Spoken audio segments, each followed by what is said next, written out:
All right, this deep dive is going to be interesting. 4 years to freedom.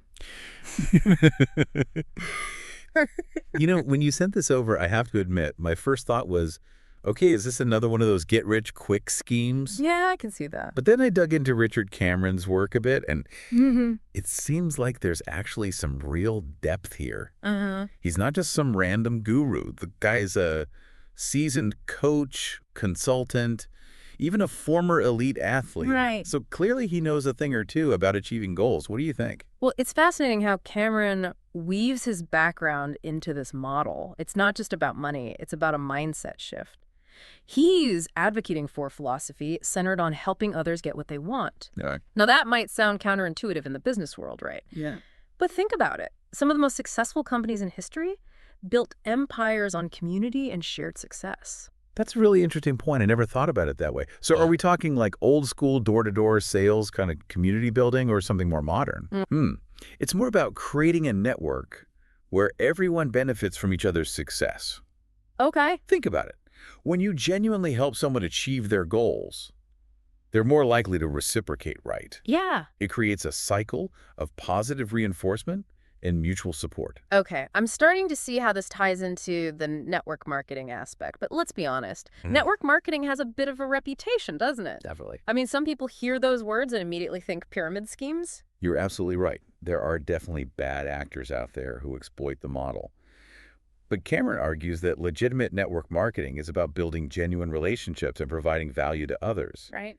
It's not about pushing products on unsuspecting friends and family.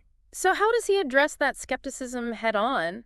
I mean, there are a lot of people out there who are probably rolling their eyes right now just hearing us talk about this. He tackles those concerns by debunking some of the most common myths about network marketing. For example, there's this misconception that only those who get in early succeed.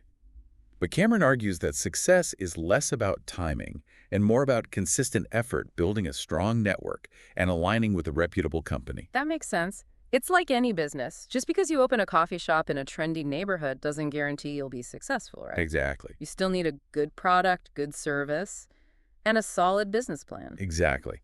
And that brings us to another myth Cameron debunks, that anyone can succeed without any skills or effort. Right. He's very clear that while network marketing can be accessible, it still requires work dedication and a willingness to learn and grow.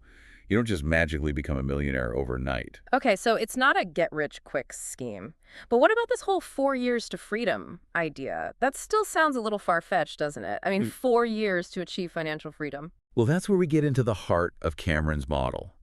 He's advocating for a get-rich-slow approach, emphasizing the power of compounding.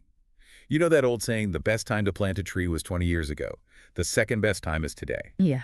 It's the same principle here. So it's not about overnight success. It's about building something sustainable over time. But how exactly does that work in practice? What are the concrete steps involved in this 4 years to freedom model? That's where Cameron's 4 cornerstones of success come in. He starts with people, emphasizing the importance of... Wait, hold on. Before we jump into the cornerstones, I'm still a little hung up on this compounding idea. I get it in theory, but can you give me a real-world example, something that really brings it home? Sure. Imagine you start with just a penny, and you double it every day for a month. Okay. On day 1, you have 2 cents. Not very impressive. Yeah. Right? But by the end of the month, you'd have over $5 million. That's the power of compounding. Wow. Okay, that's pretty mind-blowing.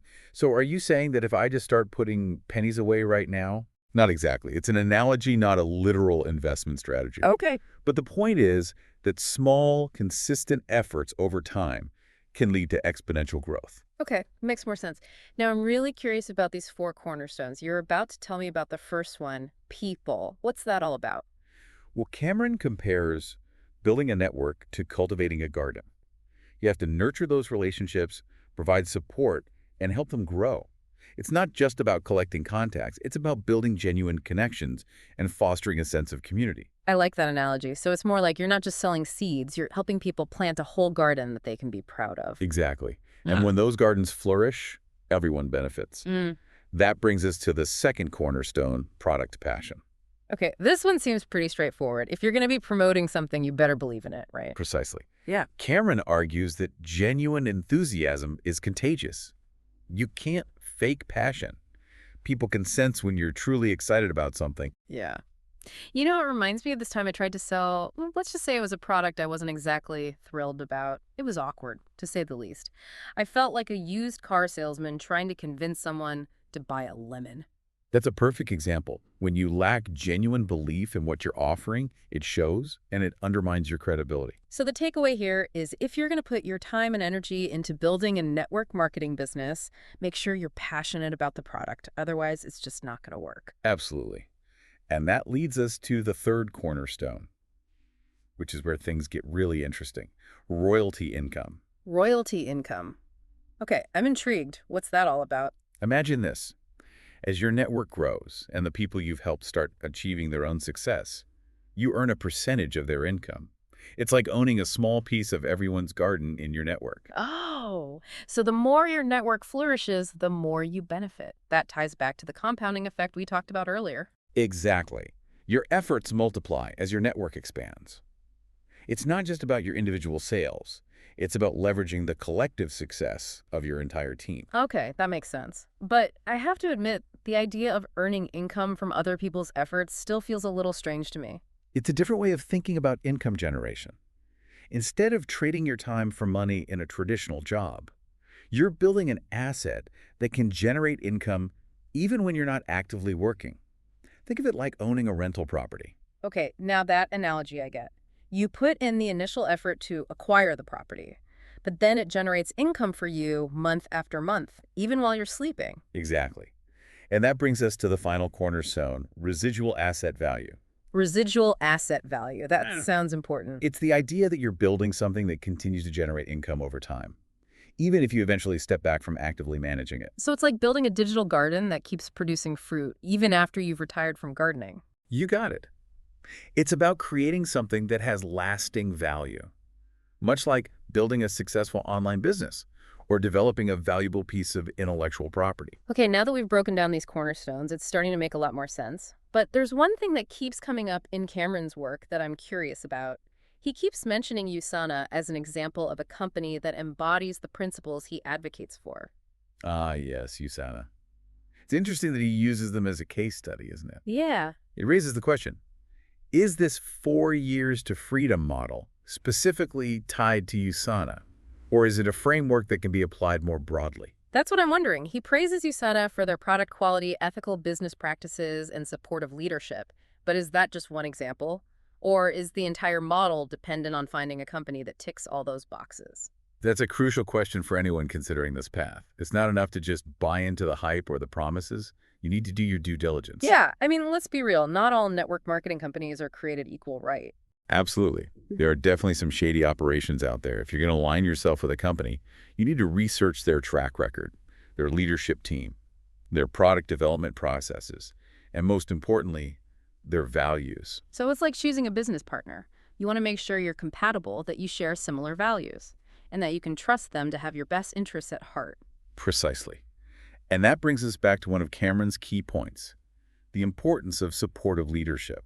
He talks a lot about finding mentors who genuinely care about your growth and are invested in your success, right? Exactly. He emphasizes that it's not just about joining a company. It's about finding a community that supports your development and provides guidance and training. It's like choosing a coach or a teacher. You want someone who not only has the knowledge, but also the ability to inspire and motivate you. You know, that really resonates with me. I had mentors in my life who have made a huge difference, not just in my career, but also in my personal growth.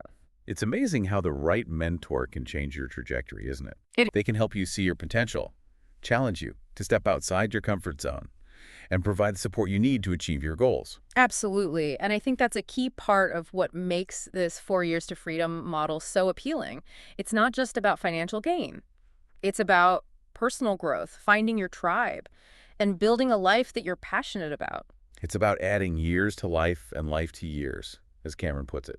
It's about living a richer, more fulfilling life. But let's be real, this whole model is still a bit of a gamble, right? Yeah. I mean, there's no guarantee of success even if you do everything right. That's true.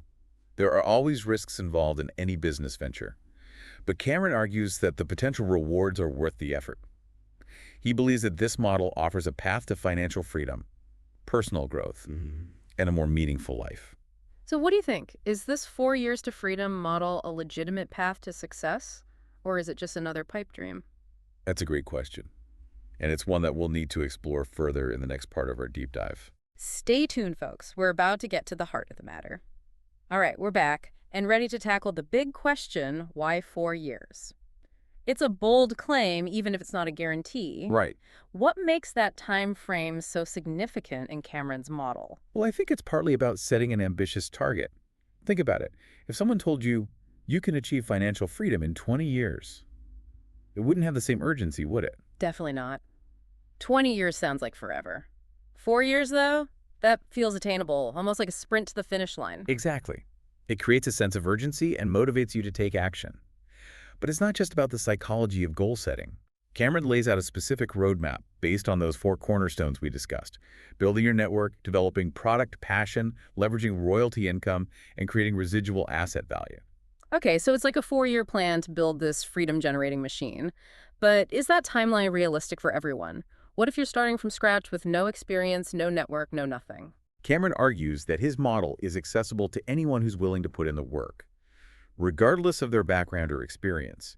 He emphasizes that it's not about having some special talent or secret knowledge. It's about following a proven system and committing to consistent effort. So it's not about who you are, but what you do. It's about taking action, building momentum, and staying focused on the goal. Exactly. And that's where Cameron's background as an elite athlete comes into play.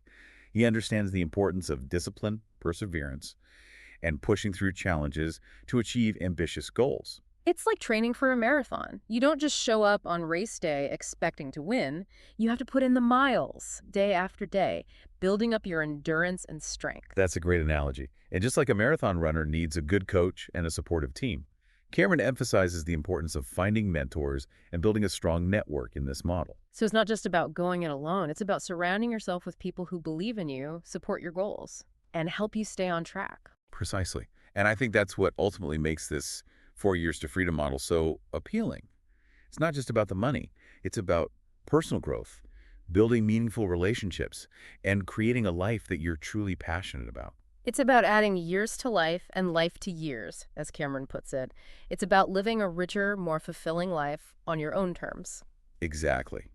And while 4 years might be a target, a goal to strive for, the real value lies in the journey, the lessons learned, the connections made, and the personal transformation that takes place along the way. You know, listening to you talk about this, it strikes me that a lot of these principles apply to any pursuit in life, not just network marketing. It's about setting ambitious goals, working consistently, finding mentors, and building a supportive community. Absolutely. These are universal principles of success, whether you're starting a business, writing a book, running a marathon, or simply striving to live a more fulfilling life. These principles can help you achieve your goals. So even if someone listening isn't interested in network marketing, there's still a lot to be gained from exploring Cameron's work and considering how these principles might apply to their own life. I completely agree. And to bring this back to you, the listener, what's resonated most with you throughout this deep dive? Was it the potential for financial freedom, the emphasis on personal growth, or perhaps the idea of building a community of like-minded individuals? That's a great question to ponder. We've unpacked the philosophy, analyzed the model, and even addressed some of the potential concerns. But ultimately, it's up to you to decide whether this path aligns with your values and aspirations. And as we wrap up, I'd like to leave you with one final thought-provoking question.